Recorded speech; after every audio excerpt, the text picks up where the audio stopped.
High ice இன்னைக்கு நம்ம ஒரு சூப்பரான மூவி பார்க்க போகிறோம். வாங்க டிலே பண்ணாமல் ஸ்டோரிக்குள்ளே போயிடலாம். ஸ்டார்டிங்கில் நம்மளோட ஹீரோ வேங்ஸியே காமிக்கிறாங்க. அப்போ அவன் ரொம்ப ட்ரக்காக இருக்கான். அப்போ அவனோட ஒய்ஃப் தான் நம்மளோட ஹீரோயின்.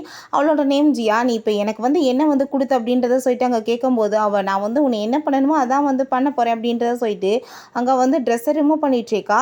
அப்போ அங்கே ஒரு ஃப்ளாஷ்பேக்காக யோசிச்சு பார்க்குறா. மேரேஜ் டே அன்னைக்கு அவன் நம்ம ஹீரோயினை ரொம்ப டார்ச்சர் பண்ணியிருக்கான். நான் எப்பயுமே யாயாவை தான் லவ் பண்ணிகிட்ருக்கேன், அவ்வளோதான் மேரேஜ் பண்ணணும்னு ஆசைப்பட்டேன், ஒன்றை கிடையாது அப்படின்றது சொல்லிட்டு இன்சல்ட் பண்ணியிருக்கான். அதுக்கப்புறம் நம்ம ஹீரோவும் ஹீரோயினுமே இப்போ ப்ரெசென்ட்டில் ஒன்றா நைட்டை ஸ்பெண்ட் பண்ணுறாங்க. நெக்ஸ்ட் மார்னிங் நம்ம ஹீரோ எந்திரிச்சு பார்க்கும்போது ஹீரோயின் அங்கே டைவர்ஸ் பேப்பர் வச்சுட்டு போயிருக்கா. அதை பார்த்ததுமே அவனுக்கு ரொம்ப டென்ஷன் ஆகிட்டு இருக்கு. பிறகு ஆஃப்டர் 7 years நம்ம ஹீரோயின் அவளோட பையனை கூப்பிட்டுட்டு அங்கே திரும்ப அவளோட கண்ட்ரிக்கு வந்துட்டுருக்கா. அப்போ நம்ம ஹீரோ அங்கே இருக்கிறத பார்த்துட்டு ஐயோ என் குழந்தைய பார்த்துட்டு இவன் என்கிட்ட வந்து பிரிச்சிருவானேன்னு சொல்லிட்டு வேமா குழந்தைய கூப்பிட்டுட்டு அங்கேருந்து போகும்போது நம்ம ஹீரோவுமே நோட்டீஸ் பண்ணிட்டு என்ன ஜியா மாதிரி இருக்கேன்னு சொல்லிட்டு போகும்போது அசிஸ்டன்ட் பாஸ் உங்கள் பொண்ணை காணுமா அப்படின்றத சொன்னதுமே அதை கேட்டுட்டு அவன் ரொம்ப நர்வஸ் ஆகிட்டு என்ன பண்ணிட்டு இருக்கீங்க, முதல் தேடுறதுக்கு ஏற்பாடு பண்ணுங்க அப்படின்றத சொல்கிறான். அப்போ அங்கே ஒரு பாப்பா அங்கே நின்றுட்டு இருக்கா. மேலேருந்து விழுக போகிறத பார்த்துட்டு ஹீரோயின் வேமா போய் அவளை காப்பாற்றிடுறா. நீ யாருமா அப்படின்றத சட்டி கேட்டதுமே பார்த்தா அந்த பொண்ணால் பேச முடியலை. சரி வா நீ உன்னோட அப்பாட்ட நான் கூட்டிகிட்டு போய் விடுறேன்னு சொல்லிட்டு அங்கே நம்ம ஹீரோட்ட கால் பண்ணி இப்படி உங்கள் பொண்ணு என்கிட்ட தான் இருக்கா அப்படின்றத சொன்னதுமே அங்கே அவனுமே கிப்ஸ் எல்லாம் கொண்டு போகிறதுக்கு ஏற்பாடு பண்ணிடுறான். நம்ம ஹீரோயினுக்கு ஃபைனலாக தெரிஞ்சுக்குது அது நம்ம ஹீரோயினோட குழந்தை தான். ஸோ அவன் பார்த்தா ப்ராப்ளம் ஆயிரும்னு சொல்லி நம்ம ஹீரோயின் வேமா போய் மறைஞ்சிக்கிறா. அப்போ அவனுமே அங்கே கிஃப்ட்ஸ் எல்லாம் கொண்டு வந்துட்டு நீங்கள் தான் எனக்கு கால் பண்ணீங்களான்னு சொல்லிட்டு நம்ம ஹீரோயினோட ஃப்ரெண்டை பார்த்து கேட்டதுமே அவளுக்கு ரொம்ப நர்வஸ் ஆகிட்டு இருக்கா. ஆமாம் நான் தான் கால் பண்ணேன்னு போய் சொல்கிறா. பட் இந்த வாய்ஸ் எங்கேயோ கேட்ட மாதிரி இருக்கேன்னு சொல்லிட்டு அங்கே யாராச்சும் இருக்காங்களான்னு சொல்லி அவன் தேடி பார்த்துட்டு இருக்கான். அப்போ அங்கே ஒரு செல்ஃபோன் இருக்கிறத பார்த்துட்டு அவன் நோட்டீஸ் பண்ணதுமே அப்போ அவங்க ஃப்ரெண்ட் ஆமாம் இது என்னோட தான், நான் தான் உங்களுக்கு கால் பண்ணேன், நீங்கள் பேபியை கூட்டிகிட்டு போங்கன்னு சொல்லிட்டு அனுப்பி வச்சிடுறா. இப்போ நம்ம ஹீரோயின்ட்ட வா உங்க பாரு கிஃப்ட்ஸ் எல்லாம் எப்படி இருக்குது அப்படின்றத சொன்னதும் இதை நீயே வச்சுக்கோ எனக்கு ஒன்று வேணான்னு அவள் சொல்லிடுறா. அதுக்கப்புறம் வீட்டுக்கு அங்கே கூட்டிகிட்டு போயிட்டு அந்த பாப்பாட்ட அந்த ஆன்ட்டியை தவிர வேறு யாராச்சும் இருந்தாங்களா அப்படின்றத கேட்டதும் அந்த பொண்ணு எதுவுமே பேசுறதுக்கு முன்னாடி அந்த யாயாங்க விழா பேபி நீ எங்கே போயிட்டம்மா, நான் எவ்வளோ கவலைப்பட்டேன் தெரியுமான்னு சொல்லிட்டு ட்ராமா போட்டதுமே அந்த பாப்பாவுக்கு இவளை பார்த்தாலே சுத்தமாக பிடிக்காது போல் பிடிச்சி தள்ளி விட்டுட்டு வேமா அங்கேருந்து போயிடுறா. அப்போ ஹீரோ நீ ஒழுங்காகவே அவளை நல்லா பார்த்துக்கிறது இல்லைன்னு நினைக்கிறேன், அதனால தான் என்னோட குழந்தைக்கு உன்னை பார்த்தாலே சுத்தமாக பிடிக்கல அப்படின்றத சொல்லிட்டு போகிறான். அவளுக்கு அதை கேட்டுட்டு ரொம்ப டென்ஷன் ஆகிட்டு இருக்கு. பிறகு நம்ம ஹீரோயினுக்கு அங்கே கால் வருது ஒரு கிளைண்ட்டை மீட் பண்ணணும்னு சொல்லி அவங்க மீட் பண்ண போகிறா. நம்ம ஹீரோ ஆல்ரெடி அதே ஹோட்டலில் தான் இருக்கான். அந்த பர்சன் பார்த்தா ஹீரோயின்ட்டு அங்கே தப்பாக பிஹேவ் பண்ண ஆரம்பிச்சிடுறான். நம்ம ஹீரோ தான் அவளை காப்பாற்றுறான். அப்போ ஹீரோயின் அங்கே பார்த்துட்டு அவனுக்கு ரொம்ப ஷாக் ஆகிருது. வேமா அவளை அங்கே ரூமுக்கு பிடிச்சி இழுத்துட்டு போயிட்டு நீ என்னை விட்டுட்டு எங்கே போன அப்படின்றத சொல்லிட்டு கேட்டுட்டு இருக்கான். இப்போ ஹீரோயின் நீங்கள் யாருன்னு எனக்கு தெரியாது, நான் ஆல்ரெடி உங்களுக்கு தான் டைவர்ஸ் பேப்பர் கொடுத்துட்டேன் அப்படின்றத சொன்னதும் ஆனால் அந்த டைவர்ஸ் பேப்பரில் நான் இப்போ வரைக்கும் சைன் பண்ணலை, நீ தான் என்னோட ஒய்ஃப் எப்பயுமே அப்படின்றத சொல்லிட்டு இருக்கான். இப்போ ஹீரோயின் உங்கள் கூட எனக்கு எந்த ஒரு உறவுமே தேவை கிடையாது அப்படின்றத சொல்லிட்டு பேசினதும் ஐ திங்க் நீ மறந்து போயிட்டேன்னு நினைக்கிறேன், லாஸ்ட் டைம் நீ என்னை விட்டுட்டு போகும்போது நம்ம 2 பேத்துக்குள்ளே என்ன நடந்துச்சு ஞாபகம் இருக்குல்ல அப்படின்றத சொல்லிட்டு அங்கே அவளை டச் பண்ணிட்டு இருக்கான். இப்போ ஹீரோயின் நீங்கள் இப்படிலாம் என்கிட்ட பிஹேவ் பண்ணாதீங்கன்னு சொன்னதும் எனக்கு எல்லா ரைட்ஸ் இருக்குன்னு சொல்லிட்டு அவளை பிடிச்சி போர்ஸ் பண்ணி கிஸ் பண்ணதுமே ஹீரோயின் அங்கே கோவப்பட்டு அவனை பிடிச்சி அங்கே கடிச்சு வச்சுடுறா. இதுக்கப்புறம் இந்த மாதிரி பிஹேவியர்லாம் என்கிட்ட நீங்கள் பண்ணக்கூடாது அப்படின்றத சொல்லிட்டு அவள் அங்கேருந்து கோவமா அதுக்கப்புறம் கிளம்பி அங்கே ஷாவுக்கு தான் கால் பண்ணுறா. அப்போ அவனுமே அங்கே பிக்கப் பண்ண வந்துடுறான். அதை பார்த்துட்டு நம்ம ஹீரோக்கு அங்கே ரொம்ப டென்ஷன் ஆகிட்டு இருக்கு. ஷவுட் அவள் தேங்க்யூ சொன்னதுமே தேங்க்யூ நான் தான் உனக்கு சொல்லணும், நீ என்னோட தாத்தாக்கு ட்ரீட்மெண்ட் பண்ண போகிறீல அப்படின்றத சொல்லிட்டு அவன் எங்கள் வீட்டுக்கு கூட்டிகிட்டு போகிறான்.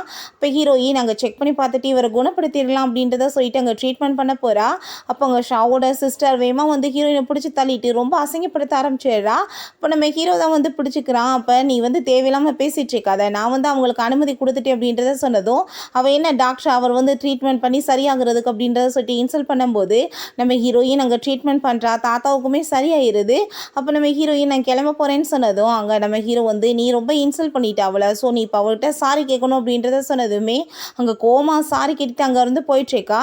அதுக்கப்புறம் நம்ம ஹீரோயின் அங்கேருந்து போகிறேன்னு சொல்லிட்டு போனதுமே நம்ம ஹீரோவுமே பின்னாடியே வந்துட்டுருக்கான். பட் ஹீரோயின் அவன்கிட்ட திரும்பி கூட ஒரு வார்த்தை பேச மாட்டா. ஹீரோக்குமே புரிஞ்சுக்குது வேணும்னே தான் நம்மளை இக்னோர் பண்ணிட்டு இருக்கான்னு சொல்லிட்டு ஹீரோயின் ஒரு கிளைண்ட்டை மீட் பண்ணுறதுக்கு தான் போகிறா. அங்கே போய் பார்த்தா அந்த கிளைண்ட் வேறு யாரும் இல்லை அந்த யாயா தான் சில மெட்டீரியல்ஸ்லாம் அங்கே கொடுக்குறேன்னு சொல்லியிருப்பா போல். பட் நம்ம ஹீரோயினை பார்த்ததுமே அதோட எல்லா ரேட்டையுமே அவன் அதிகப்படுத்திடுறா. நம்ம ஹீரோயின் உன்ட்ட அப்படி வாங்கணும்னு அவசியமே எனக்கு கிடையாதுன்னு சொல்லி அங்கே டீலை கேன்சல் பண்ணிட்டு போயிடுறா. அதை பார்த்ததும் அந்த கூட இருந்த பர்சனுக்கு ரொம்ப டென்ஷன் ஆகிட்டு இருக்கு. அப்போ இதுக்கப்புறம் இவ்வளோ சும்மா இப்படியே விட்டோன்னா கண்டிப்பாக திரும்ப அவனோட லைஃப்பில் வந்துடுவா அப்படின்றத சொல்லிட்டு வேணுனே மற்றவங்களுக்குமே கால் பண்ணி அவளுக்கு யாருமே சப்ளை பண்ணக்கூடாது அப்படின்றத சொல்கிறா. பிறகு ஹீரோயின் அங்கே அந்த யாயா வந்து ஹக் பண்ணிக்கிறா. நம்ம 2 பேரும் மேரேஜ் பண்ணிக்கணும்னு நினைக்கிறேன், இவ்வளோ வருஷம் ஆயிடுச்சு அப்படின்றத சொன்னதும், நான் வந்து உன்னை மேரேஜ் பண்ண முடியாது அப்படின்றத அவன் சொல்கிறான். நீங்கள் என்ன சொல்லிட்டு இருக்கீங்க, என்னை மேரேஜ் பண்ணிக்கிறவேன்னு சொல்லி நீங்கள் எனக்கு ப்ராமிஸ் பண்ணியிருக்கீங்களா அப்படின்றத கேட்டதும், என்னோட அப்பா எனக்கு வந்து ஹெல்ப் பண்ணியிருக்காரு, ஸோ அதுக்காக தான் நான் வந்து இந்த மாதிரி வந்து இவ்வளோ நாளாக உனக்கு வந்து சப்போர்ட் பண்ணிட்டு இருந்தேன். பட் இத்தனை வருஷமாக உன்னோட ஃபேமிலிக்கும் உனக்குமே ஃபினான்ஷியலாக நிறைய சப்போர்ட் கொடுத்துட்டேன். இதுக்கப்புறம் உன்னை மேரேஜ் பண்ண வேண்டிய அவசியம் எதுவுமே கிடையாதுன்னு நினைக்கிறேன். ஸோ என்னால் மேரேஜ் உன்னை பண்ணிக்க முடியாதுன்னு சொன்னதும், அதை கேட்டுட்டு இவளுக்கு ரொம்ப டென்ஷன் ஆயிடுது. ஐ திங்க் அவள் திரும்ப வந்தது தான் ரீசன், இவன் இப்படி என்னை திரும்ப இக்னோர் பண்ணிட்டு இருக்கான் அப்படின்றத சொல்லிட்டு உடனே யாருக்கோ கால் பண்ணுறா. அவளை எப்படியாச்சும் என்னோட வழியிலேருந்து மொத்தமாக வெளியேற்றணும் அப்படின்றத சொல்லிட்டு இருக்கா. அப்புறம் நம்ம ஹீரோயினோட அசிஸ்டன்ட் ஹீரோயினை மீட் பண்ணி, நம்மளுக்கு யாருமே வந்து மெட்டீரியல் சப்ளை பண்ண மாட்டாங்க மேடம், இப்படி போச்சுன்னா நம்மளோட கம்பெனியை நம்ம இழுத்து மூட வேண்டியதான் அப்படின்றத சொல்லிட்டு அங்கே பேசிகிட்டு இருக்காங்க. அப்போ பார்த்தா அங்கே அசிஸ்டண்ட்டுக்கு ஏதோ ஒரு பர்சன் கால் பண்ணிட்டு நான் உங்களுக்கு சப்ளை பண்ணுறேன் அப்படின்றத சொன்னதும், அதை கேட்டுட்டு அவன் ஹாப்பி ஆகிட்டு ஹீரோயின்ட்ட சொன்னதுமே, சரி ஓகே நீங்கள் போய் அந்த பர்சனை மீட் பண்ணி பேசுங்க அப்படின்றத சொல்கிறா. அதுக்கப்புறம் வீட்டில் இருந்து அங்கே கால் வந்துடுது. இப்போ நம்ம ஹீரோயினுமே இங்கே கிளம்பி போனால் அங்கே அந்த குட்டி பாப்பாவுமே சேர்ந்து வந்திருக்கா. இந்த பொண்ணு இன்னும் இங்கே பண்ணிகிட்ருக்கா அப்படின்றத அவங்க பையன்கிட்ட கேட்டதுமே, இவளுமே என் கூட சேர்ந்து ஸ்கூலில் தான்மா படிச்சிட்ருக்கா, இப்போ என் கூட சேர்ந்து வீட்டுக்கு வருவேன்னு சொல்லி அடம் பிடிச்சி வந்துட்டா அப்படின்றத சொல்கிறான். அதை கேட்டுகிட்டே ஹீரோயின், சரி ஓகே இதுக்கப்புறம் இப்படியே குழந்தைய வச்சுட்டு இருந்தால் ப்ராப்ளம் ஆயிரும், நம்ம அவன்கிட்ட கால் பண்ணி பேசி வந்து கூட்டிகிட்டு போக சொல்லலாம்னு சொல்லி டிசைட் பண்ணுறா. பிறகு நம்ம ஹீரோ வீட்டுக்கு வரும்போது அவங்க அம்மாட்ட அந்த யாயா வந்து இப்படி என்ன மேரேஜ் இவர் பண்ணிக்க மாட்டாரு அப்படின்றத சொன்னதோ அவங்க ரொம்ப கோவப்படுறாங்க. நீ வந்து அவளை மேரேஜ் பண்ணிக்கிறணும்னு சொல்லி. அப்போ அவன் என்னால் அதெல்லாம் பண்ண முடியாதுன்னு சொல்லிட்டு அங்கே பேசிகிட்டு இருக்கும்போது நம்ம ஹீரோயின் கால் பண்ணி, உங்களோட குழந்தைய வீட்டில் தான் இருக்குது, வந்து கூட்டிகிட்டு போங்க அப்படின்றத சொன்னதுமே அங்கே வீட்டில் எல்லாரையுமே நிற்க வச்சவன் கொஸ்டின் கேட்க ஆரம்பிச்சிடுறான். ஒரு சின்ன குழந்தைய ஒழுங்காக பார்த்துக்க முடியாதா உங்களுக்கு அப்படின்றத சொல்லி. அப்போ அங்கே இருக்க பர்சன் வந்து, நான் வந்து இவங்ககிட்ட தான் குழந்தை இருக்குன்னு சொல்லி நினச்சிட்டு இருந்தேன் பாஸ் அப்படின்றத சொன்னதுமே அவனுக்கு ரொம்ப கோவமாயிட்டுருக்கு. எதுக்குமே லாய்க்கில் அப்படின்றத சொல்லி திட்டிட்டு அங்கே வந்து வீட்டுக்கு கிளம்பி போக போகிறான். அப்போ அவன் ஒருவேளை அவன் என்னை தப்பாக புரிஞ்சுக்கிட்டானா, எனக்கு வந்துட்டு ஆல்ரெடி மேரேஜ் ஆகி பேபியில் இருக்குதுன்னு சொல்லிட்டு நினச்சிட்டா, நான் என்ன பண்ணுறதுன்னு சொல்லிட்டு அங்கே வந்து பயந்துட்டே உள்ளே போயிட்டுருக்கான். இப்போ ஹீரோயினுக்கு என்னென்னா, நம்ம குழந்தை வந்து இருக்கிறத பார்த்துட்டு இவன் வந்து குழந்தைய நம்மகிட்ட வந்து பிரிச்சுட்டா என்ன பண்ணுறது அப்படின்றத சொல்லிட்டு அங்கே பேபியை போய் மறைஞ்சிக்கிற சொல்லிடுறான். பிறகு ஹீரோ அங்கே வந்ததுமே அங்கே பேபியை அவன் பார்த்துட்ருக்கான். அவங்களோட பேபியை வந்து நீங்கள் இப்போ கூட்டிகிட்டு போகலாம் அப்படின்றத சொன்னதும், நீ வந்து என்ன இந்த வீட்டில் தனியாக இருந்துட்டுருக்க, யாருமே இல்லையா அப்படின்றத சொன்னதும், ஆமாம் நான் தனியாக தான் இருக்கேன் அப்படின்றத அவன் சொல்லிட்டு இருக்கான். இருந்தாலுமே அவனுக்கு டவுட் ஆகிட்டே இருக்குது. அங்கே வந்து எல்லாத்தையுமே சுற்றி பார்த்துட்டு இருக்கும்போது அங்கே பையன் கூட சேர்ந்து இருக்கிற ஒரு ஃபோட்டோ மட்டும் இருக்குது. அதை பார்த்துட்டு என்ன பையன் மட்டும்தான் ஃபோட்டோவில் இருக்கான், இவளோட ஹஸ்பண்ட் எங்கே அப்படின்றத சொல்லிட்டு அவனுக்கு இன்னுமே டவுட் அதிகமாகிருது. ஹீரோ, நீ என்ன இந்த வீட்டில் தனியாக தான் இருக்கே அப்படின்றத கேட்டதும், ஆமாம் நான் தனியாக தான் இருக்கேன் அப்படின்றத சொல்லிடுறான். ஹீரோ அந்த பாப்பாட்ட, என்ன அந்த வீட்டில் அந்த ஆன்ட்டி மட்டும் தான் இருக்காங்களா இல்லை வேற யார் இருந்தாங்களா அப்படின்றத கேட்டதும் அவள் எதுவுமே பேச மாட்டா. சரி உள்ளே போய் நம்ம செக் பண்ணிடலான்னு சொல்லிட்டு திரும்ப போய் அங்கே கதவை நாக் பண்ணதுமே அந்த டைம் நம்ம ஹீரோவோட பையனே அங்கே வந்து ஓப்பன் பண்ணிடுறான். அப்போ அவனுக்கு ரொம்ப ஷாக்காக இருக்குது. இருந்தாலுமே என்னோட பொண்ணோட திங்ஸ் எல்லாமே இங்கே இருக்குது, அதை தான் எடுக்க வந்தேன்னு போய் சொல்லிடுறான். அந்த பையன்கிட்ட, என்ன உன்னோட அப்பாவை எங்கே அப்படின்றத கேட்டதுமே, எனக்கு எந்த அப்பாவுமே இல்லை அப்படின்றத அவன் சொல்கிறான். அதை கேட்டுட்டு ஹீரோக்கு இன்னும் டவுட் அதிகமாகிருது. நம்ம ஹீரோயினுக்கு அவனை பார்த்துட்டு ரொம்ப ஷாக் ஆகிட்டு, என்ன நீங்கள் பண்ணிட்டு இருக்க அப்படின்றத சொன்னதோ, என்னோட பொண்ணோட விளையாட்டு பொருள்லாம் இங்கே இருக்குன்னு நினச்சி வந்தேன், பட் எதுவுமே காணோம், நான் இப்போ கிளம்புறேன் அப்படின்றத சொல்லிட்டு போகிறான். அப்புறம் வீட்டுக்கு வந்துட்டு அந்த பாப்பாட்ட, நீ எதுக்காக அங்கே போன, ஏன் உனக்கு என்ன பிரச்சனை அப்படின்றத சொன்னதும் அந்த பாப்பா ஒரு விஷயத்தை யோசிச்சு பார்க்குறா. அவங்க பாட்டியும் அந்த யாயாவுமே சேர்ந்து தான் அவளை டார்ச்சர் பண்ணுறாங்க போல். பட் நம்ம ஹீரோட்ட அவள் எதுவுமே சொல்ல மாட்டா. பிறகு நம்ம ஹீரோயின் அவங்க பையன்ட்ட, நீ வந்து இனிமேல் அந்த ஸ்கூலில் படிக்க வேணாம், நான் உன்னை ஸ்கூலில் வந்து மாற்றிடவா அப்படின்றத கேட்டதும் அவனுமே ஓகேன்னு சொல்லிடுறான்.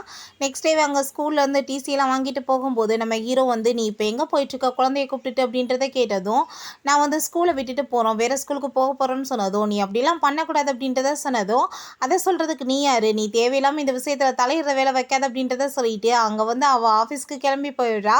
அதுக்கப்புறம் அந்த மெட்டீரியல்ஸ் எல்லாத்தையுமே அங்கே வந்து செக் பண்ணி பார்த்துட்டு எல்லாமே ரொம்ப குவாலிட்டியாக இருக்குது அப்படின்றத சொல்லிட்டு அங்கே பேக் பண்ண சொல்லிட்டு போனதுமே இப்போ அங்கே அந்த அசிஸ்டண்ட்டை, நம்ம என்ன உண்மையிலேயே இதை பண்ணணுமான்னு சொல்லிட்டு அங்கே இருக்க இன்னொரு பையன் கேட்குறாங்க. நீங்கள் வந்து பண்ணுங்க நான் சொல்கிறேன்ல அப்படின்றத சொல்லிட்டு இருக்கான். அவன் வந்துட்டு ஏதோ வந்து பண்ணுறான் போல் தெரியாமல் நம்ம ஹீரோயினுக்கே. அப்போ அதில் ஸ்டாம்பே அங்கே வந்து கொடுத்ததுமே அடித்து அவனுக்கு ரொம்ப ஹாப்பியாகிடுது. பிறகு நம்ம ஹீரோட்ட அவங்க அசிஸ்டண்ட் ஹீரோயினையும் அந்த பையனையும் பற்றின டீட்டெயில்ஸ் எல்லாமே அங்கே கலெக்ட் பண்ணி கொடுத்துட்ருக்கான். அப்புறம் நம்ம ஹீரோயின்ட்ட அசிஸ்டண்ட், நம்ம கொடுத்த அந்த மெட்டீரியல்ஸில் வந்துட்டு ப்ராப்ளம் இருக்குதுன்னு சொல்லிட்டு இருக்காங்க, அதுக்கப்புறம் அது பாய்சனாகவே மாறிடுச்சான், நம்மளுக்கு வந்துட்டு இப்போ பெரிய ப்ராப்ளம் ஆயிடுச்சு, அங்கே பணம் போட்ட எல்லாருமே திரும்ப பணத்தை ரிட்டர்ன் கேட்டுட்ருக்காங்க அப்படின்றத சொன்னதும் அவளுக்கு ரொம்ப டென்ஷன் ஆகிட்டு இருக்கு. இப்படியே ப்ராப்ளம் பெருசாகிடுச்சுன்னா இந்த கம்பெனியவே இழுத்து மூட வேண்டியதாக இருக்குமே, நம்ம இப்போ என்ன பண்ணுறது அப்படின்றத சொல்லிட்டு அவள் ரொம்ப ஃபீல் பண்ணுறா. பிறகு அந்த இன்வெஸ்டருமே மீட் பண்ண வர்றாங்க. பார்த்தா அது வேற யாரும் இல்ல, நம்ம ஹீரோ தான். உங்களால நெறைய ப்ராப்ளம் ஆயிருச்சு. நீங்க வந்துட்டு எனக்கு 50 மில்லியன் திரும்ப ரிட்டர்ன் குடுக்கணும். அப்படி இல்லன்னா, நீ வந்து என்ட்ட ஒரு விஷயம் சொல்லு. உன்னோட குழந்தையோட அப்பா யார் அப்படின்றத சொல்லி கேட்குறான். அத கேட்டுட்டு ஹீரோயின், உன்ட்ட அப்படிலாம் எதையும் சொல்லணும்னு அவசியம் எனக்கு கிடையாது. நீ வந்துட்டு கவலைலாம் படாத. 1 வீக்ல உனக்கு பணம் திரும்ப ரிட்டர்ன் கிடைச்சிரும் அப்படின்றத சொல்லிட்டு, இங்கேருந்து கிளம்பு அப்படின்றத சொல்றா. அதுக்கப்புறம் அவங்க பையன போய் மீட் பண்ணிட்டு, இந்த கார்ட்ல வந்து 5 மில்லியன் இருக்கு. 1 வீக்ல வந்துட்டு எனக்கு 50 மில்லியனா திரும்ப கிடைக்குமா அப்படின்றத சொல்லிட்டு கேட்டதுமே, நீங்க ஒண்ணும் கவலைப்படாதீங்கம்மா. இத நான் ஷேர் மார்க்கெட்ல இன்வெஸ்ட் பண்ணேன்னா, கண்டிப்பா திரும்ப ரிட்டர்ன் அதே மாரியே கிடைச்சிரும் அப்படின்றத சொன்னதும், அவ ரொம்ப ஹாப்பியாயிர்றா.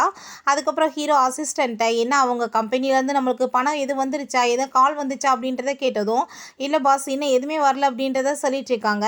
அப்ப அங்க இன்னொரு பொண்ணு வந்துட்டு, பாஸ் அவங்க வந்து பணத்த எல்லாமே செட்டில் பண்ணிட்டாங்க அப்படின்றத சொன்னதும், அத கேட்டுட்டு அவனுக்கு ரொம்ப ஷாக் ஆயிருது. 1 வீக்ல எப்படி இவ்ளோ பெரிய அமௌண்ட் ஏற்பாடு பண்ணா அப்படின்றத சொல்லிட்டு அவன் யோசிச்சுட்டு இருக்கான். பிறகு ஷாவ் நம்ம ஹீரோயின் அங்க வந்து மீட் பண்ணிட்டு, நீ என்னோட தாத்தாவோட பர்த்டே பார்ட்டிக்கு வரணும் அப்படின்றத சொல்லி அங்க இன்வைட் பண்ணிட்டு இருக்கான். அதுக்கப்புறம் அங்க நம்ம ஹீரோ வந்துடுறான். அங்க ஷாவ பார்த்துட்டு, அப்படின்னா இவன் தான் காசு குடுத்தவளுக்கு ஹெல்ப் பண்ணியிருக்கான் போலன்னு சொல்லிட்டு அவனுக்கு ரொம்ப கோவமாயிட்டு அங்க கத்துனதும், நம்ம ஹீரோயின், நீங்க தேவையில்லாம இங்க வந்து பேசிட்டு இருக்காதீங்க. அவங்களுக்கு குடுக்க வேண்டிய காச தான் குடுத்தாச்சுல்ல. இங்கேருந்து வெளிய போங்க அப்படின்றத சொல்லிட்டு அவங்க கோவப்பட்டுட்டு இருக்கா. அதுக்கப்புறம் பார்ட்டியில காமிக்கிறாங்க. நம்ம ஹீரோயின் அங்க போனதுமே, அங்க ஷாவோட சிஸ்டர் அவள ரொம்ப வந்து இன்சல்ட் பண்ணிட்டு பேசிட்டு இருக்கா.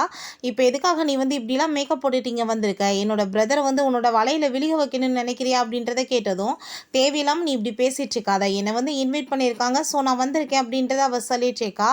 அப்ப அவங்க தாத்தா வந்துடுறாரு. எதுக்காக நீ இப்படி தேவையில்லாத பேச்ச பேசுறன்னு சொல்லிட்டு அங்க வந்து திட்ட ஆரம்பிச்சுடுறாரு. தாத்தாக்கு நம்ம ஹீரோயின ரொம்ப பிடிச்சு போயிருது. நீங்க எதுவும் தப்பா நினைக்காதீங்கன்னு சொல்லிட்டு ஹாப்பியா பேசிட்டு இருக்காரு.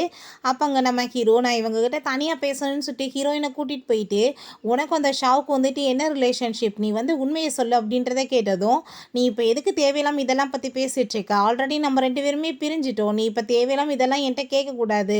நான் யார் கூட வேணாலும் சேர்ந்து இருப்பேன் அப்படின்றத சொன்னதும், நான் வந்து இன்னும் டைவர்ஸ் பேப்பர்ல சைன் பண்ணல. நீ எனக்கு மட்டும் தான் சொந்தம் அப்படின்றத அவன் சொல்லிட்டு அவள வந்து ஃபோர்ஸ் பண்ணி அங்க ஹக் பண்ணிக்கிறான். ஹீரோயின், இப்படிலாம் என்ன தொந்தரவு பண்ற வேலை வைக்காத. தள்ளிப்போ அப்படின்றத சொல்லிட்டு அவ கோவமா அங்க இருந்து போயிடுறா. அப்ப நம்ம ஹீரோயின் அங்க ஹார்ட் பீட்லாம் ரொம்ப ரைஸ் ஆயிட்டு இருக்கு. அவளுக்குமே அங்க ஃபீல் பண்ணிட்டு இருக்கும்போது, அந்த யாயாவும் அதுக்கப்புறம் நம்ம ஷாவோட சிஸ்டருமே வந்துட்டு அவள ரொம்ப இன்சல்ட் பண்ணிட்டு அசிங்கப்படுத்திட்டு இருக்காங்க. என்னோட பிரதரை தான் என்கிட்ட வந்து பிரிக்க பாக்குறானா, இப்படி அடுத்தவங்களுக்கு ஹஸ்பண்டா வரப்போறவங்களையுமா பிரிக்க பாக்குறா அப்படின்றத சொல்லிட்டு பேசினதுமே ஹீரோயினுக்கு கோவம் ஆயிருது. சரி ஓகே, நான் வந்துட்டு பிரிக்க பாக்குறேனே வச்சுக்கலாம். நான் அவனை விட்டுட்டு போய் இத்தனை வருஷம் ஆயிருச்சே, அப்படி இருந்து உன்னை வந்து எதுக்காக இன்னும் வந்து மேரேஜ் அவன் பண்ணிக்கல? என்ன உன்னை மிஸ்ட்ரஸாவே வச்சுக்கலாம்னு நினைச்சிட்டு இருக்கானா அப்படின்றத கேட்டதுமே இவ கோவப்பட்டு அங்க அடிக்க போறா. அப்ப ஹீரோயின் அங்க வந்து கையை பிடிச்சதுமே நம்ம ஹீரோவை தான் பார்த்துட்டு, பாத்தீங்களா இவ என்ன ஹர்ட் பண்ணிட்டு இருக்கா, இவ வந்து வேணுனே தான் இந்த மாதிரி எல்லாம் பண்றா அப்படின்றத சொன்னதும், நம்ம ஹீரோயின் இந்த டைமே அவளுக்கு தான் அவன் சப்போர்ட் பண்ணுவான்னு சொல்லிட்டு அவ பாட்டு இக்னோர் பண்ணிட்டு அங்க இருந்து போயிடுறா. ஐ திங்க் வந்து அவ நீங்க என்ன மேரேஜ் பண்ணிக்க போறீங்கன்னு சொல்லிட்டு ஜெலஸ் ஆயிட்டு இந்த மாதிரி பண்ணிட்டு இருக்கா அப்படின்றத சொன்னதும், நம்ம ஹீரோக்கு கோவம் ஆயிட்டு, ஆல்ரெடி இந்த அமௌண்ட்டை சொல்லிட்டேன், நான் வந்து உன்னை மேரேஜ் எல்லாம் பண்ண மாட்டேன்னு, சும்மா இப்படி பகல் கனவு காண்றத நிப்பாட்டு அப்படின்றத சொல்லிட்டு போறான். அதை கேட்டுட்டு இவளுக்கு ரொம்ப டென்ஷன் ஆயிட்டு இருக்கு. நம்ம ஹீரோயினை மீட் பண்றதுக்காக திரும்ப அங்க ஆஃபீஸ்க்கு நம்ம ஹீரோ போனதுமே, தேவையில்லாம இப்படி என்னோட ஆஃபீஸ்க்கு வந்துட்டு தொந்தரவு பண்ற வேலை வைக்கக்கூடாது. உங்களுக்கு எந்த வேலையும் இங்கே கிடையாது. இங்கேருந்து கிளம்புங்க அப்படின்றத சொல்லிட்டு அனுப்பி விட்டா. போனவே திரும்ப அங்கே உள்ள வந்ததும், இப்போ எதுக்காக நீங்க வந்துட்டு இருக்கீங்க அப்படின்றத கேட்டதும், ப்ளீஸ் நீ எனக்கு ஹெல்ப் பண்ணி, என்னோட பொண்ணுக்கு ஆக்சிடென்ட் ஆயிருச்சு அப்படின்றத சொல்லிட்டு அவளங்க ஹாஸ்பிட்டலுக்கு கூட்டிட்டு போறான். அவளங்க பார்த்ததுமே அவங்க அம்மா ரொம்ப கோவப்பட்டு கத்த ஆரம்பிச்சிடுறாங்க. இவ கூட உனக்கு என்ன திரும்ப சவகாசம்னு சொல்லிட்டு, அப்போ நம்ம ஹீரோ, நான் அவளை ட்ரீட்மெண்ட் பண்ணுறதுக்காக தான் கூட்டிகிட்டு வந்திருக்கேன்னு சொல்லி அங்கே குழந்தைய வந்து செக் பண்ண சொல்கிறான். அவள் செக் பண்ணி பார்த்துட்டு, நீங்கள் ஒன்றும் கவலைப்படாதீங்க, கூடிய சீக்கிரம் பேபியை வந்து சரி பண்ணிடலாம் அப்படின்றத சொல்லிட்டு இருக்கா. ஹீரோ, என்னோட பேபிக்கு வந்துட்டு எப்படி இதெல்லாம் நடந்துச்சு அப்படின்றத கேட்டதும், ஆக்சிடென்ட் வந்து எப்படியோ ஆயிடுச்சு தெரியாம, ஆனால் வந்து பாவம் யாயா தான் வந்து அவள் உயிரை கொடுத்து காப்பாற்ற வேண்டியதாயிருச்சு. அவளுக்குமே அங்கே அடிபட்டு போய் கிடக்குறா. நீ வா அவளை பார்க்கலாம் அப்படின்றத சொல்லிட்டு கூட்டிகிட்டு போகிறாங்க. பார்த்தாங்க சும்மா ட்ராமா போட்டுட்டு உட்காந்துட்டு இருக்கா. அப்போ அங்கே வந்து ரொம்ப அப்படியே கவலைப்படுற மாதிரிலாம் பேசிகிட்டு இருக்கா. பட் ஹீரோ வந்து ரொம்ப வந்து இம்பார்ட்டன்ட்லாம் அவளுக்கு கொடுக்குற மாதிரி இல்லை. சரி நீங்கள் பார்த்துக்கோங்க அப்படின்றத சொல்லிட்டு அவங்க குழந்தைய பார்க்க போயிடுறான். நம்ம ஹீரோயின்ட்ட, நீ தான் இன்னைக்கு பேபியை பார்த்துக்கணும் அப்படின்றத சொன்னதும், நம்ம ஹீரோயினுமே ரொம்ப கேர் பண்ணி பார்த்துட்டு இருக்கா. அப்படியே அவளுக்கு அங்கே தூக்கம் வர ஆரம்பிச்சிருது. அதை நம்ம ஹீரோ நோட்டீஸ் பண்ணிட்டு அவளை அங்கே சோபாக்கெலாம் கூட்டிகிட்டு போயிட்டு உட்கார வச்சுட்டு இருக்கான். அப்போ அங்கே நம்ம ஹீரோயினுக்குமே கொஞ்சம் நல்லா ஃபீல் ஆகிட்டுருக்கு. ஏன்னா இதுக்கு முன்னாடி அவன் இந்த மாதிரிலாம் பிஹேவ் பண்ணலை. எப்பயுமே ஹேட் தான் பண்ணிகிட்டு இருப்பான். ஃபஸ்ட் டைம் இப்படிலாம் பிஹேவ் பண்ணதுமா அவளுக்கு வந்து ரொம்ப ஹாப்பியாகுது. நம்ம ஹீரோ அவங்க குழந்தைகிட்ட, நீ கூடிய சீக்கிரம் வந்து எந்திரிச்சு வந்துரு நல்லபடியா, உன்னோட அம்மாவை நான் மீட் பண்ண வைக்கிறேன் அப்படின்றத சொல்லிட்டு இருக்கும்போது இருக்கும்போது அந்த யாயா அங்கே வந்துடுறா. பேபியை நினச்சி தான் நான் ரொம்ப கவலைப்பட்டுட்டு இருந்தேன், அவளை வந்து நான் ரொம்ப லவ் பண்ணிட்டு இருக்கேன் அப்படின்றத சொல்லிட்டு பேசிட்டு இருக்கா. ஏன்னு விழுக போகிற மாதிரி ட்ராமா போட்டதும் ஹீரோ வந்து பிடிச்சிக்கிறான். ஹீரோயின் வரதை பார்த்து தான் பண்ணியிருக்கா. ஹீரோயின் அந்த மாதிரி வந்து அவங்க நிற்கிறத பார்த்துட்டு கோவமாயிட்டு போனதுமே பின்னாடி அவள் கிளம்பி போகிறான். ப்ளீஸ் நீ வந்து என்னை மன்னிச்சிரு, நீ வந்து தப்பாலாம் புரிஞ்சுட்டு போயிட்டுருக்காத, நீ நினைக்கிற மாதிரி எதுவும் இல்லைன்னு சொன்னதும் நீ இப்போ என்ன பண்ணிகிட்ருக்கன்னு எனக்கு என்ன தெரியாதா, நான் வரலைன்னா நீ அவளை கிஸ்ஸே பண்ணியிருப்பேன், இதெல்லாம் என்னை பார்க்குறதுக்கு வந்து வர வைக்கணும்னா பண்ணிகிட்ருக்க அப்படின்றத சொல்லிட்டு கேட்டதுமே அங்கே வந்துட்டு நம்ம ஹீரோக்கு வந்து ரொம்ப கஷ்டமாயிட்டுருக்கு. ஹீரோயினுக்கு அப்போ கண்ணீரே வர ஆரம்பிச்சிருது. நம்ம ஹீரோ நீ நினைக்கிற மாதிரிலாம் எதுவும் கிடையாது அப்படின்றத சொல்கிறான். அதுக்கப்புறம் அவகிட்ட ஏய் நீ இப்போ என்ன பண்ணிகிட்ருக்க, உனக்கு என்ன அப்போ ஜெலஸ் ஆகிட்டுருக்கா அப்படின்றத சொல்லிட்டு கேட்டுட்டு பேசிகிட்டு இருக்கான். நம்ம ஹீரோயின்ட்டு அங்கே சாரி வேறு கேட்குறான். அப்போ அங்கே ஒரு டாக்டர் வந்ததுமே நம்ம ஹீரோயினை பார்த்துட்டு மேடம் நீங்களா அப்படின்றத சொல்லிட்டு கேட்குறாரு. அப்போ யாயா இவர் வந்து ஒரு ஸ்பெஷலிஸ்ட், இவரை நான் வந்து ஏற்பாடு பண்ணியிருக்கேன் பேபிக்காக அப்படின்றத சொன்னதும் அப்போ அந்த டாக்டர் வந்துட்டு மேடம் இருக்கும்போது நான் எதுக்காக ஆப்ரேஷன் பண்ணணும், அவங்களே வந்து பண்ணுவாங்க, அவங்க என்னோட பெஸ்ட்டான டாக்டர் அப்படின்றத சொல்லிட்டு போயிடுறாரு. அப்போ யாயா வந்து கோவப்பட்டுச்சுக்கா, நான் உங்களை கூப்பிட்டா நீங்கள் என்ன அவளுக்கு சப்போர்ட் பண்ணுவீங்களான்னு சொல்லிட்டு அப்போ அவரே நான் பாட்டு ஏதாச்சும் பண்ணுறேன்ற பேரில் தப்பாக நடந்துருச்சுன்னு வச்சுக்கோங்கமே, அந்த மேடம் இருக்காங்க கண்டிப்பாக வந்து என்னை வந்து பிடிச்சி ஏதாச்சும் ஒரு வழி பண்ணாமல் விட மாட்டாங்க, என்னோட கேரியரை நான் ஸ்பாயில் ஆக்க விரும்பல, ப்ளீஸ் நீங்கள் என்னை விட்டுருங்க அப்படின்றத சொல்லிடுறான். அதுக்கப்புறம் அங்கே நம்ம ஹீரோயின் அங்கே குழந்தைக்கு வந்துட்டு நல்லபடியாக ஆப்ரேஷன் பண்ணிடுறா. பேபி இப்போ நல்லா இருக்கா, நீங்கள் மீட் பண்ணலாம் அப்படின்றத சொன்னதுமே அங்கே நம்ம ஹீரோவுமே ஹாப்பியாகிட்டாங்க, வந்து குழந்தைகிட்டாங்க வந்து பார்த்துட்ருக்காங்க. அதுக்கப்புறம் அந்த யாயாக்குமே வந்துட்டு இந்த விஷயம்லாம் தெரிஞ்சு போனதுமே அவளுக்கு ரொம்ப பயமாயிருது. கடவுளை இந்த குழந்தை நல்லபடியாக திரும்பி எந்திரிச்சு வந்துட்டானா, அவள் பாட்டு நான் தான் இந்த ஆக்சிடெண்ட்டுக்கு காரணமேன்னு சொல்லிட்டா, என்னோட நிலைமை என்ன ஆகும் அப்படின்றத சொல்லிட்டு அங்கே வந்து யார்கிட்டயோ கால் பண்ணி மொத்தமாக அந்த குழந்தைய தீர்த்து கட்டுங்க அப்படின்றத சொல்லிடுறா. அந்த பர்சனுமே அங்கே வந்து பால் வச்சுருக்காங்க, அதில் வந்து அங்கே விஷத்தெல்லாம் ஊற்றி வச்சுட்டு போயிடுறான். அதுக்கப்புறம் நம்ம ஹீரோயின் பேபி வந்து தூங்கிட்டு இருக்கா, நீ ரொம்ப அமைதியாகவே பக்கத்தில் இருக்கணும் ஓகேவா, நான் வந்து இப்போ வந்துடுறேன் அப்படின்றத சொல்லிட்டு போனதுமே அந்த பையன் பார்த்தா அங்கே இருக்க பால் எடுத்து அவன் பாட்டு குடிச்சிடுறான். அதுக்கு நம்ம ஹீரோயின் வந்து பார்க்கும்போது அவனுக்கு வாயில ரத்தம் வந்து அவன் பாட்டு மயக்கம் போட்டு கிடக்கவுமே ஹீரோயின் ரொம்ப பயந்து போயிடுறா. ஹீரோவுமே வந்து நீ ஒன்றும் கவலைப்படாத, ட்ரீட்மெண்ட் பண்ணி சரி பண்ணிடலாம்னு சொல்லிட்டு வேமா அங்கே ஆப்ரேஷன் தேட்டருக்கு கொண்டு போகிறாங்க. அப்போ ஆப்ரேஷன் பண்ணி தான் பேபியை வந்து நல்லபடியாக காப்பாற்ற முடியும், நீங்கள் வந்து இப்போ உடனே சைன் பண்ணி கொடுங்கன்னு சொன்னதும் ஹீரோயின் அங்கே ரொம்பவே பயந்து போயிடுறா. இப்போ ஹீரோ நீ ஒன்றும் கவலைப்படாத, பேபி நல்லபடியாயிருவா அப்படின்றத சொல்லிகிட்டு இருக்கான். கொஞ்ச நேரத்தில் ஆப்ரேஷன் பண்ணிடுறாங்க. அதுக்கப்புறம் பேபியுமே இப்போ நல்லா இருக்குது, நீங்கள் போய் பார்க்கலாம் அப்படின்றத சொல்கிறாங்க. நம்ம ஹீரோயின் உனக்கு எப்படி இந்த மாதிரி திடீர்னு நடந்துச்சுன்னு கேட்டதும் நான் அந்த ரூமில் வந்துட்டு பால் வச்சுருந்தாங்க அதை தான் நான் எடுத்து குடிச்சேன்னு சொன்னதுமே அதை கேட்டுட்டு அவங்களுக்கு ரொம்ப ஷாக் ஆகிடுது. அப்படின்னா இது அந்த குழந்தைய வந்து கொல்றதுக்காக ஏற்பாடு பண்ணியிருக்காங்க, என்ன வந்து இதெல்லாம் நடந்துட்டுருக்குன்னு சொல்லிட்டு பேசிகிட்டு இருக்கும்போது நம்ம ஹீரோ நீ உண்மையை சொல்லு, இப்போயாச்சும் அந்த பையனோட அப்பா யார் அப்படின்றத கேட்டதுமே அந்த குழந்தை உன்னோட தான் அப்படின்றத ஒத்துக்கிறா. அதை கேட்டுட்டு அவனுக்கு ஒரு பக்கம் கோவம் வந்துட்டுருக்கு, ஒரு பக்கம் ஹாப்பியாக வேறு இருக்குது. அங்கே கோவப்பட்டு கத்த ஆரம்பிச்சிடுறான், எவ்வளோ தைரியம் தான் இத்தனை நாள் நீ வந்து என்கிட்ட மறைச்சிருப்பேன் இந்த விஷயத்தன்னு சொல்லிட்டு. அதுக்கப்புறம் நம்ம ஹீரோயினை ஹக் பண்ணிட்டு நீ ஒன்றும் கவலைப்படாத, இதுக்கப்புறம் நான் உங்கள் 2 பேர்த்தையுமே தனியாக விட மாட்டேன், நீ பேசாமல் என் கூடவே வீட்டில் வந்து ஸ்டே பண்ணு அப்படின்றத சொன்னதும் நம்ம ஹீரோயின் நான் வரமாட்டேன்னு சொல்லிட்டு இருக்கா. அதை கேட்டுட்டு அவன் நீ கண்டிப்பாக வந்தது ஆகணும், இப்போ நடந்துட்டுருக்கதெல்லாம் பார்த்துட்ருக்கே இல்லை அப்படின்றத சொன்னதுமே நம்ம ஹீரோயின் ஒத்துக்க மாட்டா. நீ வரமாட்டேன்னு சொன்னேன்னா நான் வம்பு பண்ணி என்னோட குழந்தைய வந்து கூட்டிகிட்டு போக வேண்டியதாக இருக்குன்னு சொன்னதும் நீ என்ன குழந்தைய வந்து என்கிட்ட பிரிக்கலான்னு ஐடியா பண்ணுறியான்னு சொல்லிட்டு கேட்குறா. பிரிக்கிறதுக்கெல்லாம் ஐடியா பண்ணலை, காப்பாற்றணும் தான் ஐடியா பண்ணிகிட்ருக்கேன், ப்ளீஸ் நீ சொன்னால் புரிஞ்சுக்கோ, நம்ம குழந்தைங்க நல்லதுக்காக தான் நான் சொல்கிறேன்னு சொன்னதுமே நம்ம ஹீரோயினுமே சரின்னு சொல்லிட்டு வர ஒத்துக்கிறா. எனக்கு நம்ம ஹீரோ வீட்டுக்கு அவளை கூட்டிகிட்டு போயிட்டு அங்கே பேசிகிட்டு இருக்கும்போது அங்கே வந்து சர்வெண்ட் வந்துடுறாரு. மேடம்னு சொல்லிட்டு கூப்பிட்டதும் நான் ஒன்றும் உங்கள் மேடம்லாம் இல்லை அப்படின்றத அவ சொல்கிறா. அப்போ ஹீரோ நீங்கள் போய் குழந்தைக்காக ரூமில் ரெடி பண்ணுங்க அப்படின்றத சொல்லிட்டு இருக்கான். அதுக்கப்புறம் நம்ம ஹீரோயினும் அங்கே வந்து ஹீரோட்ட குழந்தை வந்துட்டு எப்படி வந்து இவ்வளோ ஸ்பீடாக தூங்க வச்சுங்க, என்ன சொன்னீங்க அவன்ட்டு அப்படின்றத கேட்டதுமே அப்போ அவன் ஒரு விஷயத்தை யோசிச்சு பார்க்குறான். அந்த பையன் நீங்கள் தான் என்னோட அப்பான்னு எனக்கு நல்லாவே தெரியும், நீங்கள் வந்து என்னோட அம்மாவை ரொம்ப நல்லா கேர் பண்ணி பார்த்துக்கணும், அவங்கள வந்துட்டு உங்களோட ரூமில் தான் இனிமேல் ஸ்டே பண்ண சொல்லணும் அப்படின்றத சொல்லியிருக்கான். அதை கேட்டுட்டு ஹீரோயின் அவன் வந்து என்னத்தையாச்சும் சொல்லுவான், நான் அதெல்லாம் ஏற்றுக்க முடியாது, உன் கூட சேர்ந்து நான் இருக்க மாட்டேன் அப்படின்றத சொன்னதுமே அவன் வம்பு பண்ணி அங்கே ரூமுக்கு இழுத்துட்டு போயிடுறான். அதுக்கப்புறம் நம்ம ஹீரோயின் சொன்னால் புரியாதா, உன் கூட சேர்ந்து இருக்க முடியாதுன்னு சொன்னதும் ஏன் இருக்க முடியாது, நீ இப்போ வரைக்கும் என்னோட ஒய்ஃப் தான் அப்படின்றத சொல்லிட்டு வேலை நீ அந்த ஷாவை வந்து எதுவும் லவ் பண்ணிட்டு இருக்கியா, உனக்கு வேற யாருமே ஏதாச்சும் ஃபீலிங்ஸ் இருக்கான்னு சொன்னதுமே என்ன லூஸ் மாதிரி பேசிகிட்டு இருக்கேன்னு சொன்னதும் அப்போ எனக்கு இன்னொரு சான்ஸ் இருக்குல்ல அப்படின்றத சொல்லிட்டு அவ்வளோ ஹாப்பி ஆகிட்டாங்க, கிஸ் பண்ணிகிட்டு இருக்கான்.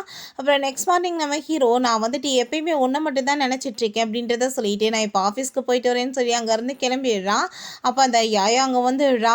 உடனே நம்ம ஹீரோயின்ட்டு அங்கே மண்டி போட்டுட்டு நான் வந்து இப்போ ப்ரெக்னெண்ட்டாக இருக்கேன், ப்ளீஸ் நீங்கள் அவரை எனக்கு விட்டு கொடுத்துருங்க அப்படின்றத சொன்னதும் இத்தனை வருஷமாக நீ ப்ரெக்னென்ட் ஆகலை, நான் வந்தவொன்னே உடனே ப்ரெக்னென்ட் ஆகிட்டியா, நீ இப்போ இந்த பொய் பேசுகிற வேலையெல்லாம் நிப்பாட்டு அப்படின்றத சொன்னதுமே அவள் ப்ராமிஸ் பண்ணிவிட்டு அங்கே ரொம்ப ட்ராமா போட ஆரம்பிச்சிடுறா. உண்மையிலே தான் சொல்லிட்டு அப்போ நம்ம ஹீரோயினுக்குமே அங்கே ரொம்ப கஷ்டமாயிட்டுருக்கு. அதுக்கப்புறம் அங்கே நம்ம ஹீரோ ஆஃபீஸில் இருக்கும்போது கால் வந்தது, இப்படி மேடம் வந்து குழந்தைய கூட்டிகிட்டு வீட்டை விட்டு போயிட்டாங்கன்னு சொல்லிட்டு. அதை கேட்டுட்டு அவனுக்கு ரொம்ப டென்ஷன் ஆகிட்டு இருக்கு. ஹீரோயின் அவங்க ஃப்ரெண்டை போய் மீட் பண்ணிட்டு இந்த விஷயத்த சொல்லிட்டு இருக்கா. அப்போ அவங்க ஃப்ரெண்டு என்ன உண்மையிலேயே அவள் ப்ரெக்னெண்ட்டாக இருக்காளா அப்படின்றத கேட்டதும் அவள் உண்மையிலே இருந்தா என்ன இல்லாமல் போனா என்ன, எனக்கு அதை பற்றிலாம் பிரச்சனையே இல்லை, எனக்கு வந்துட்டு லவ்வே இல்லைன்றப்ப நான் வந்து இந்த ரிலேஷன்ஷிப்பில் வந்து இருந்து என்ன ஆக போகுது, அவன் வந்து எங்களுக்கு ஒன்றும் லவ் பண்ணலை அப்படின்றத சொல்கிறா. அதை நம்ம ஹீரோ பின்னாடி இருந்து கேட்டான். அப்போ நான் வந்து ஒன்றும் லவ் பண்ணாமல் வேற யாரும் லவ் பண்ண போகிறேன், நீ யாரை கேட்டு வந்து இங்கே வந்த போது நீ வீட்டுக்கு வான்னு சொல்லிட்டு அவளை வம்பு பண்ணி அங்கே வீட்டுக்கு கூட்டிகிட்டு போயிடுறான். ஹீரோயின் நீங்கள் எதுக்காக அப்படி என்னை தொந்தரவு பண்ணிட்டு இருக்கீங்க, ப்ளீஸ் என்னை விட்டுருங்கன்னு சொன்னதும் ஐ திங்க் நேற்று நைட் வந்து நான் வந்து என்னோட லவ்வை சரியாக உனக்கு புரிய வைக்கலான்னு நினைக்கிறேன், அதான் வந்து நீ என்னை விட்டுட்டு போயிருக்க, நான் திரும்பவுமே உனக்கு ப்ரூவ் பண்ணவா அப்படின்றத சொல்லிட்டு ரெண்டு பேருமே அங்கே ஒன்றா டைம் ஸ்பெண்ட் பண்ணிடுறாங்க. அதுக்கப்புறம் நம்ம ஹீரோயின்ட்ட நீ வந்து திரும்ப என்னை விட்டுட்டு போகணும்னு சொல்லிட்டு இனிமேல் கனவுல கூட நினைக்கக்கூடாது, நான் ஒன்றை மட்டும்தான் லவ் பண்ணிகிட்ருக்கேன் அப்படின்றத சொல்லிட்டு இருக்கா. அதெல்லாம் கேட்டுட்டாங்க நம்ம ஹீரோயின், ஓ நீ என்ன மட்டும் தான் லவ் பண்ணிகிட்ருக்கியா, அப்புறம் எப்படி அந்த ஏயா வந்துட்டு ப்ரெக்னெண்ட்டாக இருக்கா அப்படின்றத சொன்னதும் என்ன ப்ரெக்னெண்ட்டாக இருக்காளா, அவள் சும்மா பொய் சொல்லிட்டு சுற்றிட்டு இருக்கா, இப்போ வரைக்கும் நான் உன்னை தவிர யாரையுமே டச் பண்ணதே கிடையாது அப்படின்றத சொல்கிறான். என்னது டச் பண்ணதே கிடையாதா அப்படின்னு, எப்படி அந்த பேபி வந்து உனக்கு வந்து பிறந்துச்சு அப்படின்றத கேட்டதுமே அதை கேட்டுட்டு அவனுக்கு ரொம்ப ஷாக்காக இருக்குது. என்ன வந்து இவ சொல்லிட்டு இருக்கா, இவளுக்கு அந்த பொண்ணு வந்து இவளோடதுன்னு தெரியாதான்னு சொல்லிட்டு அவனுக்கே ரொம்ப ஷாக்காக இருக்குது. அந்த குட்டி பையன் அந்த பாப்பா கூட சேர்ந்து வந்ததுமே அங்கே நம்ம ஹீரோட அம்மா ஏய் நீ யார் இங்கேருந்து போன்னு சொல்லிட்டு அவனை ரொம்ப இன்சல்ட் பண்ணுறாங்க. அப்போ நம்ம ஹீரோ வந்து நீங்கள் என்னம்மா பண்ணிட்டு இருக்கீங்க, உங்களோட பேரனவே வந்துட்டு நீங்கள் வேணான்னு சொல்கிறீங்களான்னு கேட்டதும் என்ன சொல்லிட்டு இருக்கேன்னு சொல்லிட்டு கேட்குறாங்க. ஆமாம் இவனுமே என்னோட குழந்தை தான் சொன்னதுமே அவங்களுக்கு ரொம்ப ஹாப்பியாக இருது அப்படின்னு ட்வின்ஸாக பிறந்துச்சுன்னு சொல்லிட்டு இருக்காங்க. திரும்பவுமே அவளை ரீமேரேஜ் பண்ண போகிறேன் அப்படின்றத சொன்னதுமே அதை கேட்டுட்டு அவங்களுக்கு ரொம்ப டென்ஷன் ஆகிட்டு அதுக்கு மட்டும் அவங்க ஒத்துக்க மாட்டாங்க. நீ யாயாவை தான் மேரேஜ் பண்ணணும் அப்படின்றத சொல்கிறாங்க. நான் அவளை லவ்லாம் பண்ண கிடையாது, நான் இவளை மட்டும் தான் எப்பயுமே லவ் பண்ணிட்டு இருக்கேன் அப்படின்றத சொன்னதுமே கேட்டுட்டு அவங்க ரொம்ப கோவமாயிட்டு கத்திட்டு இருக்காங்க. குழந்தைய விட்டுட்டு போனவ எப்படி நல்லவளா இருப்பா அப்படின்றத சொல்லிட்டு ரொம்ப மோசமாக அசிங்கமாக பேச ஆரம்பிச்சிடுறாங்க. அதை எல்லாத்தையுமே நம்ம ஹீரோயின் கேட்டுட்டு இருக்கா. பட் நம்மளை தான் திட்டாங்கன்றது அவளுக்கு தெரியலை. அதுக்கப்புறம் அங்கே ரூமுக்கு போனதும் நம்ம ஹீரோ வர்றான். ஹீரோட்ட நம்ம ஹீரோயின் உன்னோட அம்மா அந்த பொண்ணோட அம்மாவை வந்து ரொம்ப மோசமாக திட்டிகிட்டு இருந்தாங்களே என்ன விஷயம் அப்படின்றத சொல்லிட்டு கேட்டதுமே அதெல்லாம் வந்துட்டு இப்போ உனக்கு வேணாம், கண்டிப்பாக வந்து கூடி சீக்கிரம் நான் என்ன விஷயம் நான் சொல்கிறேன் அப்படின்றத சொல்கிறான். ஹீரோயின் சரி ஓகே நான் வந்து நாளையிலேருந்து ஆஃபீஸ்க்கு போகணுன்னு நினைக்கிறேன் அப்படின்றத சொன்னதும் சரி போயிட்டு வா அதில் ஒன்றும் பிரச்சனை இல்லை அப்படின்றத சொல்லிடுறான். நம்ம ஹீரோயின் ஆஃபீஸ்க்கு போனதுமே அங்கே அசிஸ்டன்ட் அவளை அங்கே பார்த்துட்டு ரொம்ப ஷாக் ஆகிடுறான். என்னாச்சு இவ்வளோ ஷாக் ஆகிட்டுருக்கேன், என்னமோ பூதத்தை பார்த்த மாதிரி அப்படின்றத சொன்னதும் இல்லை நீங்கள் வெட்டிங்கில் பிஸியாக இருப்பீங்கன்னு நினச்சேன், ஆனால் திடீர்னு வந்து நிற்கிறீங்களே அப்படின்றத சொன்னதும் எனக்கு வெட்டிங் சொல்லிட்டு உனக்கு எப்படி தெரியும் அப்படின்றத கேட்டதும் இந்த பாருங்கள் நியூஸ் எல்லாமே போயிட்டுருக்கு அப்படின்றத காமிக்கிறான். அப்போ அந்த யாயாக்குமே இந்த விஷயம்லாம் தெரிஞ்சிருது. அவள் ரொம்ப டென்ஷன் ஆகிட்டு இருக்கா. பிறகு நம்ம ஹீரோயின் அங்கே ஒர்க்கை ஸ்டார்ட் பண்ணதுமே அந்த அசிஸ்டன்ட் காஃபி எதை கொண்டு வந்து கொடுக்குறான். அந்த காஃபியை குடித்ததுமே நம்ம ஹீரோயினுக்கு அங்கே திடீர்னு அங்கே உடம்பு முடியாமல் போக ஆரம்பிச்சிருது. அவளை கூட்டிகிட்டு போய் எங்கள் ஹாஸ்பிட்டலில் சேர்த்துருக்காங்க. நம்ம ஹீரோ வந்து என்னாச்சு அப்படின்றத சொல்லிட்டு அங்கே டாக்டர்கிட்ட கேட்டதுமே இவங்களுக்கு ஏதோ வந்து வித்தியாசமாக பாய்சன் கொடுத்துருக்காங்க, இதுக்கான ஆன்டிடியூட் நம்மளுக்கு கிடைச்சா மட்டும்தான் அவங்கள காப்பாற்ற முடியும், இல்லை இப்படியே இவங்க ஹோமா ஸ்டேஜுக்குள்ளேயுமே போகிறதுக்கு சான்ஸ் இருக்குது அப்படின்றத சொல்லிடுறாரு. நம்ம ஹீரோ அசிஸ்டண்ட்டை யார் இந்த வேலையை பண்ணாங்கன்னு சொல்லிட்டு விசாரிக்க சொல்லியிருக்கான். அப்போ அசிஸ்டன்ட் இது எல்லாமே பண்ணது அந்த மேடமோட அசிஸ்டன்ட் தான் பாஸ் அப்படின்றத சொன்னதுமே அதை கேட்டுட்டு அவனுக்கு ரொம்ப ஷாக் ஆகிட்டுருக்கு.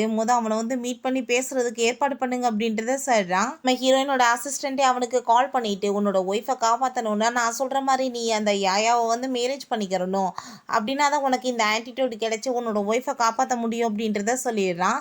அதை கேட்டுட்டு நம்ம ஹீரோக்கு ரொம்ப டென்ஷன் ஆகிட்டு இருக்கு. அப்புறம் என்ன பண்ணுறதுன்னு தெரியல அவனுக்கு. நம்ம ஹீரோயினை போய் மீட் பண்ணிட்டு நான் உன்னை காப்பாற்றுறதுக்காக எந்த எல்லைக்குமே போகிறதுக்கு ரெடியாக இருக்கேன், நான் வந்து அவளை மேரேஜ் பண்ணி தான் உன்னை காப்பாற்றணும்னா அதையுமே நான் பண்ணுறதுக்கு ரெடியாக தான் இருக்கேன் அப்படின்றத சொல்கிறான்.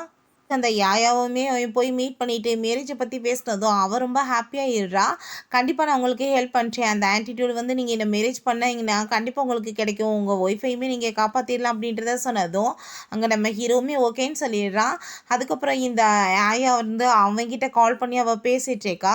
பிறகு நம்ம ஹீரோ உங்கள் பையனை போய் மீட் பண்ணிவிட்டு இந்த விஷயத்தெல்லாம் சொன்னதும் நீங்கள் ஒன்றும் கவலைப்படாதீங்கப்பா, நம்மளே வந்து ரெடி பண்ணலாம் அந்த ஆட்டிடியூட் அப்படின்றத சொல்லிட்டு இருக்கான். அவங்க ஒரு பிளான் பண்ணிட்டு இருக்காங்க. பிறகு அந்த குட்டி பையன் ஒரு ஆட்டிடியூட் அங்கே வந்து ரெடி பண்ணி கொண்டு வந்துடுறாங்க. அப்போ அவளுக்கு கொடுத்துட்டு ரொம்ப ஹாப்பியாகிட்டு இருக்காங்க. கூடிய சீக்கிரம் வந்து அம்மா சரியாயிருவாங்கல்ல அப்படின்றத சொல்லிட்டு அவன் ரொம்ப ஃபீல் பண்ணும்போது நம்ம ஹீரோயினுக்கு அப்படியே முழிப்பு வந்துடுது. நம்ம ஹீரோவை பார்த்தா இங்கே அவளை மேரேஜ் பண்ணிக்கிறதுக்கு ஓகேன்னு சொல்லிட்டு அங்கே மேரேஜ் பண்ண போகிறான். பட் அந்த டயத்தில் நம்ம ஹீரோயின் கரெக்டாக வந்துடுறா. நான் இருக்கும்போது என்னோட ஹஸ்பண்டை நீ எப்படி மேரேஜ் பண்ணுவேன், நீ பண்ண தப்புக்கு உனக்கு கண்டிப்பாக இப்போ பனிஷ்மெண்ட் இருக்குன்னு சொல்லிட்டு அவளை அங்கேருந்து பிடிச்சி இழுத்துட்டு போக சொல்லிடுறாங்க. நம்ம ஹீரோயின் ஹீரோட்ட நீ ஒன்றும் கவலைப்படாத, நீ எதுக்காக அவளை போய் மேரேஜ் பண்ணிக்கிறணும், நீ ஒன்றும் மேரேஜ்லாம் பண்ண வேணாம் அப்படின்றத சொல்லிடுறா. அதுக்கப்புறம் அந்த அசிஸ்டண்ட்டை நான் உன்னை கவனிச்சுக்கிறேன் அப்படின்றத சொல்லிட்டு நம்ம ஹீரோ அங்கேருந்து கூட்டிகிட்டு போகும்போதே அங்கே அவளுக்கு அப்படியே மயக்கமாகிடுது.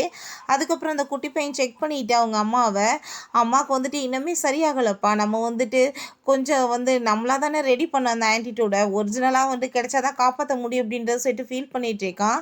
நம்ம ஹீரோயினுக்கு அங்கே வந்து முழிப்பு வந்துடுது. நான் இப்போ நல்லா தான் இருக்கேன்னு அவள் சொல்கிறா. பட் இருந்தாலுமே நம்ம ஹீரோட்ட முழுசாக வந்துட்டு அவள் பாடி இன்னும் ரெக்கவர் ஆகலை அப்படின்றத சொல்ல மாட்டா.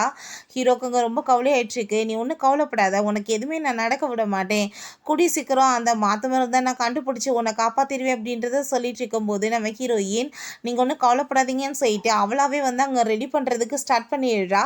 பட் வந்துட்டு அவ்வளவா வந்து இந்த மெடிசனை கண்டுபிடிக்க முடிய மாட்டேது. அதெல்லாம் பார்த்துட்டு அவங்களுக்கு ரொம்ப டென்ஷன் ஆகிட்டு இருக்கு. இவன் பாட்டு அந்த மெடிசன் வச்சுட்டு பாய்சன் மாதிரி எதையாச்சும் வந்து ரெடி பண்ணி எல்லாருக்குமே கொடுத்துட்டு இருந்தானா அப்புறம் பேரே கெட்டு போயிருமே, நம்ம என்ன பண்ணுறது அப்படின்றத சொன்னதும் அவங்க ஃப்ரெண்ட் வந்து பேசாமல் உன்னோட ஹஸ்பண்ட்டை நம்ம சொல்லிடலாம், உனக்கு இன்னுமே உடம்பு சரியாகலைன்னு சொல்லிட்டு வேறு ஏதாச்சும் ஏற்பாடு பண்ணுவார்லன்னு சொன்னதும் இல்லை இருக்கட்டும் பரவாயில்ல அப்படின்றத சொல்லிட்டு அவங்க ஹக் பண்ணிட்டு சமாதானப்படுத்திட்டு இருக்காங்க.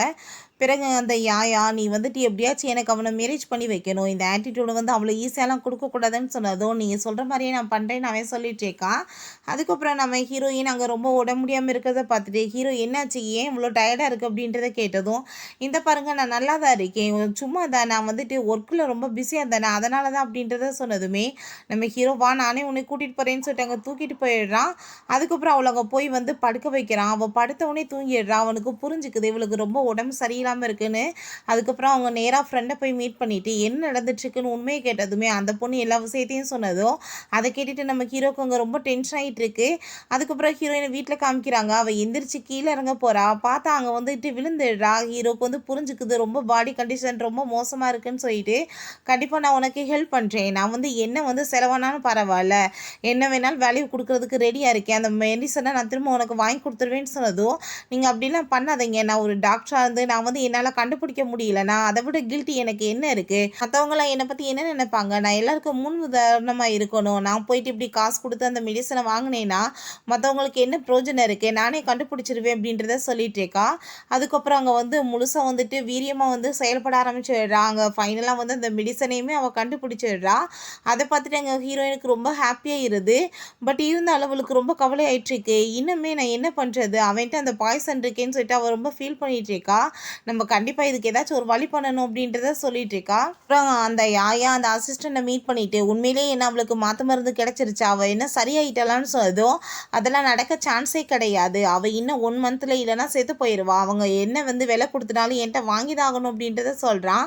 நம்ம ஹீரோவும் வந்து இப்போ பாரு என்கிட்ட கால் பண்ணி பேசுவான்னு சொல்லிட்டு இருக்கும்போதே அதே மாதிரி நம்ம ஹீரோங்க கால் பண்ணிகிட்டு இருக்கான்.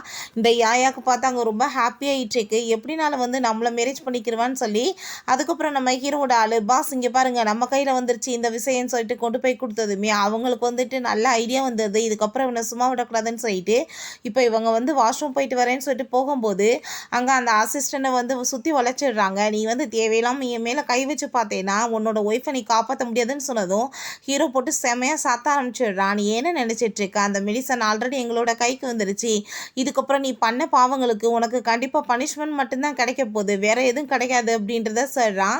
அப்புறம் நம்ம ஹீரோயினுக்குமே இந்த மெடிசனை கொடுத்து ஒரு வழியாக வந்து காப்பாற்றிட்டாங்க போல். அங்கே அவனுக்குமே ரொம்ப ஹாப்பி ஆயிடுச்சு. இதுக்கப்புறம் நீ வந்து எதை பற்றி கவலைப்படக்கூடாது அப்படின்றத சொல்லிட்டு 2 பேருமே ஹாப்பியாக பேசிகிட்டு இருக்காங்க. அப்போ அந்த யாயா வந்து கால் பண்ணிகிட்டு இருக்கா. ஹெல்ப் பண்ண என்னை விட்டுறேன்னு சொன்னேன் இல்லை, இப்போ எதுக்காக உன்னோட கார்ட்ஸ் எல்லாம் என்னை வந்து பிடிக்க வந்திருக்காங்க அப்படின்றத கேட்டு கேட்டதும், நீ பண்ண தப்புக்கு என்ன உன்னை அப்படியே விட்டுருவாங்களா? கண்டிப்பா நீ இருக்க வேண்டிய இடம் போலீஸ் ஸ்டேஷன் தான் அப்படின்றத சொன்னதுமே அவ வந்துட்டு அங்க ரொம்ப டென்ஷன் ஆகி போயிடுறா. கொஞ்ச நேரத்துல பார்த்தா நம்ம ஹீரோக்கு அங்க திரும்ப கால் வந்துருது. இப்படி பொண்ணு வந்து கடத்தி வச்சிருக்கா அந்த யாயான்னு சொல்லிட்டு. அதை கேட்டுட்டு அவங்களுக்கு ரொம்ப பயமாயிட்டு வேகமா அங்க மீட் பண்ண போனதுமே, நீ என்ன தைரியம் தான் எனக்கே துரோகம் பண்ணுவ, கண்டிப்பா நான் உன் குழந்தைய கொல்லாம விட மாட்டேன்னு சொன்னதும் ஹீரோயின் நீ அப்படிலாம் பண்ணிடாதன்னு சொல்லிட்டேக்கா, இத்தனை பிரச்சனைக்கு காரணமே நீ தான், நீ வந்த பிறகுதான் என்னோட லைஃபே நாசமாயிருச்சு அப்படின்றத சொல்லிட்டு அந்த பேபியை வந்து கொலை பண்றதை பத்தி பேசினதுமே ஹீரோயின் எப்படியோ போய் குழந்தைய பிடிச்சி இழுத்து காப்பாத்திடுறா. என்ன தைரியம் தான் நீ இந்த மாதிரிலாம் கேவலமான வேலை பண்ணுவேன்னு சொல்லிட்டு அங்க நம்ம ஹீரோட அம்மா அவளை கோவப்பட்டு கணத்தை சேர்ந்து அரைஞ்சிடுறாங்க. அப்போ நம்ம ஹீரோயினுக்கு அப்பதான் புரிய வருது அந்த பேபியுமே தன்னோட பேபி தான் சொல்லிட்டு. அதை கேட்டுட்டு அவ ரொம்ப ஷாக் ஆயிட்டுருக்கா. இத்தனை பிரச்சனைக்கு காரணமே இந்த யாயா தான் அப்படின்றத சொன்னதும், நான் என்ன பண்ணேன், பண்ண தப்பு எல்லாமே உன்னோட அம்மா தான் பண்ணாங்க, அவங்க தான் குழந்தைய அவட்ட இருந்து பிரிச்சாங்க அப்படின்றத சொன்னதும், அதை கேட்டுட்டு அங்க நம்ம ஹீரோயினுக்கு ரொம்ப ஷாக் ஆயிட்டுருக்கு. நான் வந்து முழிக்கும் போது எனக்கு ஒரே ஒரு குழந்தை தான் பிறந்துச்சுன்னு சொன்னாங்க அப்படின்றத சொல்றா. அப்பதான் புரிய வருது இவங்க வேணும்னே அந்த பேபியை வந்து பிரிச்சு இழுத்துட்டு வந்துட்டு அவ குழந்தைய விட்டுட்டு ஓடி போயிட்டான்னு சொல்லியிருக்காங்க நம்ம ஹீரோட்ட. அப்போ ஹீரோக்குமே ரொம்ப கோவமாயிருது. எதுக்காக நீங்கள் இப்படிலாம் பண்ணீங்கம்மான்னு சொன்னதும், அவள் வந்து நம்ம குடும்பத்துக்கு ஏற்றவ கிடையாது, நீ அவளை மேரேஜ் பண்ணிக்கக்கூடாது அப்படின்றத சொல்கிறாங்க. அப்போ அந்த யாயாவை பிடிச்சி அவன் போலீஸ் ஸ்டேஷன் கூட்டிகிட்டு போக சொல்லிட்டு, இதுக்கப்புறம் உங்களுக்கு எனக்கு எந்த ஒரு சம்மந்தமே கிடையாது, நீங்கள் கூட சேர்ந்து இருந்து என்னோட ஒய்ஃபையும் என் குழந்தைய இத்தனை வருஷமாக என்கிட்ட வந்து பிரிச்சிருக்கீங்க, இதுக்கப்புறம் உங்களுக்கு எனக்கு எந்த ஒரு சவகாசமே வேணான்னு சொல்லிடுறான். பிறகு கொஞ்ச நாள் கழிச்சு காமிக்கிறாங்க நம்ம ஹீரோயினுமே ஹாப்பி ஆகிட்டாங்க, வாக் பண்ணிட்டு வந்துட்டு இருக்காங்க. இதுக்கப்புறம் எந்த பிரச்சனை வந்தாலும் நம்ம வந்து பேசி தீர்த்துக்கிறணும், பட் வந்துட்டு நம்ம பிரிஞ்செல்லாம் போகக்கூடாது, நம்ம குழந்தைங்களோட ஹாப்பியாக வந்து சேர்ந்து இருக்கணும் அப்படின்றத சொல்லிட்டு நம்ம ஹீரோயின்ட்டு அங்கே வந்து ப்ரப்போஸ் பண்ணுறான். திரும்ப நீ என்னை வந்து மேரேஜ் பண்ணிக்கிறணும்னு சொல்லிட்டு கேட்குறான். அவளுமே ரொம்ப ஹாப்பி ஆகிட்டு ஓகேன்னு சொல்லிடுறான். அதுக்கப்புறம் ரெண்டு பேரும் ஹாப்பி ஆகிட்டு ஹக் பண்ணிக்கிறாங்க. அப்போ ஹீரோயின் நான் திரும்ப கன்சீவாக இருக்கேன்ப்பா அப்படின்றத சொன்னதுமே ஹீரோக்கு ரொம்பவே ஹாப்பியாகிருது. ஃபைனலாக அவங்களோட லைஃப்பில் இருந்த எல்லா ப்ராப்ளமுமே சால்வ் ஆகி ரெண்டு பேருமே ஹாப்பியாக ஒன்று சேர்ந்துடுறாங்க. ஓகே ஃப்ரெண்ட்ஸ், இதோட இந்த சூப்பரான மூவியுமே கம்ப்ளீட் ஆயிடுச்சு. இந்த வீடியோ உங்களுக்கு பிடிச்சா கண்டிப்பாக லைக் பண்ணுங்கள், ஷேர் பண்ணுங்கள், கமெண்ட் பண்ணுங்கள் அண்ட் ப்ளீஸ் சப்ஸ்கிரைப் பண்ணுங்கள். Bye guys.